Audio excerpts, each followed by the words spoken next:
দাড়ি টুপি থাকার কারণেই ফ্যাসিবাদের আমলে আমি বিশাল নির্যাতনের শিকার। সবাই ওয়েট করে যে কিভাবে নবীর সুন্নতকে বা মুসলমানকে খাটো করা যায়। ফ্যাসিবাদ পলাইছে কিন্তু তার আগ্রহ আবহাওয়া এখনো তো দেশে বসে আছে। আমি ন্যায় বিচার চাচ্ছি, মাননীয় প্রধানমন্ত্রীর সাক্ষাৎ কামনা করছি। ধন্যবাদ দিতে চাই ঢাকা মেলকে, কারণ ঢাকা মেল একটা রিপোর্টের কপি প্রকাশ করেছিল যে যেখানে কটূক্তির প্রমাণ পাওয়া যায় নাই। আসলে ফ্যাসিবাদের আমলে দাড়ি টুপি মানে দেখেন, কয়দিন আগে আপনি জানবেন যে সংসদ সদস্য, একটা ইয়ং জেনারেশন সংসদ সদস্য যে পাগড়ি এবং জুব্বা পরে, তাই সে যাচ্ছিল, তার পাশে সেনাবাহিনীর কিছু কর্মকর্তা ছিল, তারা বলতেছে জঙ্গি এমপি যাচ্ছে। তাহলে দেখেন, সে ফ্যাসিবাদে যে দাড়ি টুপির পরে যে আক্রোশ, সে আক্রোশ এখনো বলবান আছে। বা ফ্যাসিবাদ পলাইছে কিন্তু তার আগ্রহ আবহাওয়া এখনো তো দেশে বসে আছে। আমার মনে হয় এই অদৃশ্য কারণে আমি চাকরি পাইতে দেরি হচ্ছে, এবং শুধুমাত্র দাড়ি টুপি থাকার কারণেই আমি ফ্যাসিবাদের আমলে বিশেষভাবে নির্যাতনের শিকার। আসলে তৎকালীন দেখেন, সবাই ওয়েট করে যে কিভাবে নবীর সুন্নতকে বা মুসলমানকে খাটো করা যায়। সেই সুবাদেই আমাকে লতা সমদ্দার বারবার বলেছিল যে একটা লম্বা দাড়িওয়ালা বাইকের পরে বসে আমাকে ইফটিজিং করছে, লোলুপ দৃষ্টিতে তাকাইছে এবং আমাকে হত্যার চেষ্টা করছে। তাহলে তো এটা প্রতীয়মান হয় যে সে বারবার বলতেছে লম্বা দাড়ি, তার মানে কি এই দাড়িটাই মেন সমস্যা। দাড়ি টুপি থাকার কারণেই ফ্যাসিবাদের আমলে আমি বিশাল নির্যাতনের শিকার।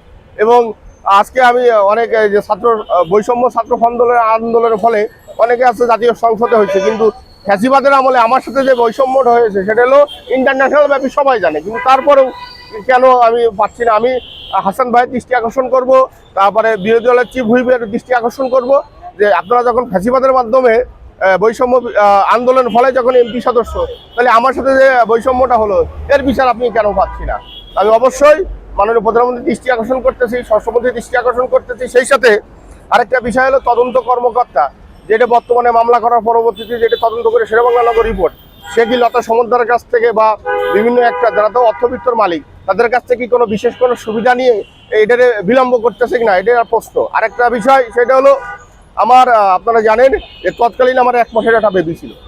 আজকে আমার বাচ্চাটা 4.5 বছর বয়স। সে বাচ্চাটা একটা প্রশ্ন করেছিল যে বাবা, আমার কি অপরাধ জন্মের পরে আমার প্রেস ক্লাবে বসতে হবে আপনার চাকরি ফেরানোর জন্য?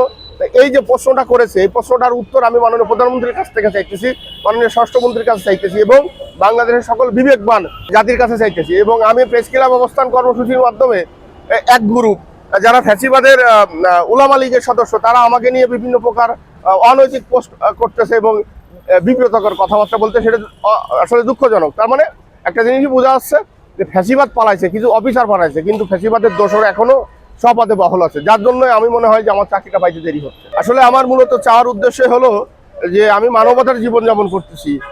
আসলে যে জিনিসটা ঘটি নাই তার প্রমাণও নাই, এবং প্রত্যক্ষ সাক্ষী আমার পক্ষে সাক্ষী দিয়েছে, এবং 2 সদস্য বিশিষ্ট তদন্ত কমিটিও আমার পক্ষে রিপোর্ট দিয়েছে। তারপরেও ফ্যাসিবাদের আমলে অদৃশ্য কারণে আমার চাকরি গেছে। তা আমি আজকে অবস্থান কর্মসূচির মাধ্যমে মাননীয় প্রধানমন্ত্রীর দৃষ্টি আকর্ষণ করতেছি যে আমি ওনার বরাবর স্মারকলিপি দিতে চাচ্ছি। তার স্মারকলিপি যে তার কাছে যাবে কিনা, কারণ ফ্যাসিবাদের অনেক অফিসারও তো এখন সচিবালয় বহল আছে। কাজেই আমি চাচ্ছি যে মাননীয় প্রধানমন্ত্রীর সাথে দেখা করে আমি আমার স্মারকলিপিটা তার কাছে প্রদান করতে চাই, এবং সেই যাতে বিরোধী দলের নেতাদের কাছেও আমি স্মারকলিপি প্রদান করতে চাই, যাতে আমি ন্যায় বিচার পাই। ভাই, আমি জুলুমের শিকার, আমি একটা মজলুম। আল্লাহ সুবহানাহু ওয়া তাআলা বলছে যে মজলুমের দোয়া আর আমার ইসের মধ্যে কোনো পার্থক্য থাকে না। কাজেই আমার সাথে ফ্যাসিবাদের আমলে ব্যাপক নির্যাতন করা হয়েছে। হ্যাঁ, চাকরি হারানোর পরে যখন আমি প্রেস ক্লাবে অবস্থান কর্মসূচি করতেছিলাম, তখন আমি এই বক্তব্যটা দিয়েছিলাম যে তারেক জিয়ার বক্তব্য প্রচারে কেন বাধা। তখন আমাকে প্রেস ক্লাব থেকে গুম করার চেষ্টা করেছিল, কিন্তু আমার এক স্যার আমাকে আগে থেকে বলেছিল বিদায়, এবং কিছু সাংবাদিক যারা ইন্টারন্যাশনাল পর্যায়ে আছে তাদের ফেসবুকে পেজ লাইভ হওয়ার কারণে আমি আসলে তৎকালীন বেঁচে গিয়েছিলাম। আর বিশেষ করে আমি ধন্যবাদ দিতে চাই ঢাকা মেলকে, কারণ ঢাকা মেল একটা রিপোর্টের কপি প্রকাশ করেছিল যে যেখানে কটূক্তির প্রমাণ পাওয়া যায় নাই। তারপরেও কেন আমার চাকরি পাচ্ছি না। আমি ন্যায় বিচার চাচ্ছি, মাননীয় প্রধানমন্ত্রীর সাক্ষাৎ কামনা করতেছি। আমি ওনার কাছে জোর হাত দিয়ে অনুরোধ করতেছি যে আমি আপনার সাথে দেখা করে আমার অসত্যের কথা আমি আপনাকে বলতে চাই। আর সেই সাথে আমি চাকরি ফেরত চাই, এবং এই চাকরি ফেরতের মাধ্যমে বাংলাদেশ পুলিশ বাহিনীর ইমেজ কামব্যাক হবে। সেই সাথে দাড়ি টুপি আরা যারা, তাদের মান সম্মান ব্যাক করবে। কারণ কি, শুধুমাত্র আমাদের দাড়ি টুপি থাকার কারণেই আমরা নির্যাতনের শিকার। কাজেই মুসলমান হিসেবে আমাদেরকে নির্যাতনের হাতিয়ার হিসেবে ফ্যাসিবাদ ব্যবহার করেছিল। দাড়ি টুপি মানেই জঙ্গি, জামাত, শিবির, উগ্রবাদ। তা আমি এর প্রতিবাদ করে আসতেছি আগে থেকেই, এবং আমার চাকরি দিলে আমি মনে করি যে আপামর যে মুসলমান জাতি আমরা বাংলাদেশি, আমাদের মান সম্মান কামব্যাক করবে।